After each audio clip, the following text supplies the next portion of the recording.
నమస్తే.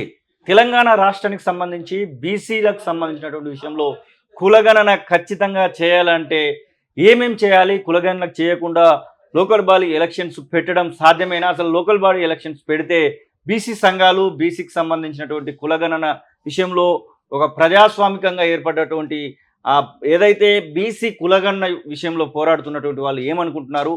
వీటన్నింటి గురించి తెలుసుకోవడానికి ఈరోజు బీసీ కమిషన్ ముందుకైతే కొంతమంది బీసీ ఉద్యమకారులను అయితే పిలవడం జరిగింది. అసలు బీసీ కమిషన్ ముందట ఎలాంటి ప్రతిపాదనలు వారు పెట్టడం జరిగింది, ఇవన్నీ తెలుసుకునేటువంటి ప్రయత్నం చేద్దాం. మనతో పాటుగా పృథ్వీరాజ్ ఈరోజు బీసీ కమిషన్ ముందు కూర్చున్నటువంటి పృథ్వీరాజ్ బీసీ ఉద్యమకారుడు మనతో పాటుగా ఉన్నారు. అన్న నమస్తే. నమస్తే. జై తెలంగాణ.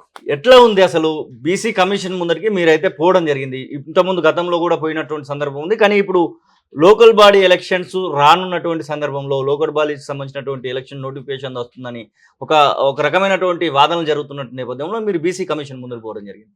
ఎలాంటి తీర్మానాలు వారి ముందర పెట్టారు? వారు ఎలా సానుకూలంగా స్పందించారా? ఎట్లా స్పందించారు?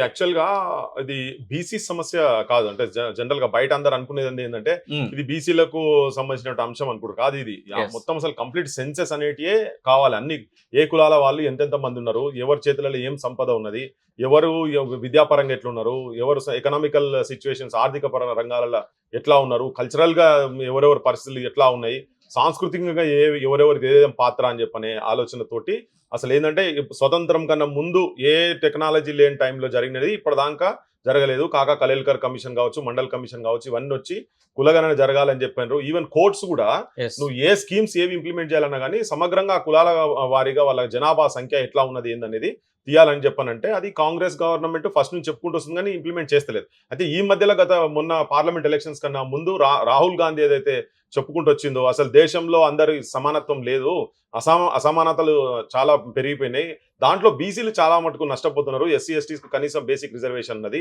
అగ్రకులాలకు సంబంధించినటువంటిది కూడా ఈ బీసీస్ వచ్చింది కాబట్టి బీసీలు చాలా ఘోరమైన సిచ్యువేషన్ ఉన్నారు, దేశం మొత్తం ఎక్స్రే తీయాలని చెప్పని మాట్లాడుతున్నాడు. ఓకే, ఈ ఎక్స్రే తీయాలనే దాని విషయంలో ఈవెన్ ఇక్కడ నుంచి కూడా వచ్చినటువంటి వీళ్ళు వస్తే బీజేపీ వస్తే అసలు రిజర్వేషన్స్ తీసేస్తారనేది ఒక నెరేటివ్ బిల్డప్ అవ్వడు ఇవన్నీ జరిగినాయి.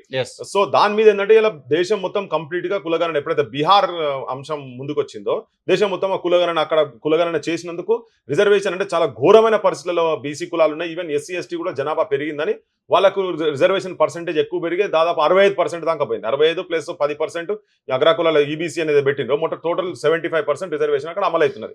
సో అక్కడ చేయగలిగింది. ఇప్పుడు ఇక్కడ కూడా వీళ్ళు కాంగ్రెస్ పార్టీ ఇక్కడ ఏం చేసిందంటే కామారెడ్డి డిక్లరేషన్ అది రాహుల్ గాంధీ ద్వారా డిక్లేర్ చేసిండ్రు. తర్వాత ప్రియాంక గాంధీ కావచ్చు, సోనియా గాంధీ తోటి 6 పాయింట్స్ ఏదైతే పెట్టిండ్రో పేజ్ నెంబర్ 16లో క్లియర్ కట్ గా మెన్షన్ చేసిండ్రు. 42% బీసీలకు ప్రజెంట్ ఉన్నటువంటి శాతం కాకుండా ఎక్కువ చేస్తే దాదాపు 24,000 మందికి మేము అంటే లీడర్షిప్ వచ్చినందుకు క్షేత్రస్థాయిలో వస్తుందని చెప్పనే మాటలు జరుగుతూ ఉండే.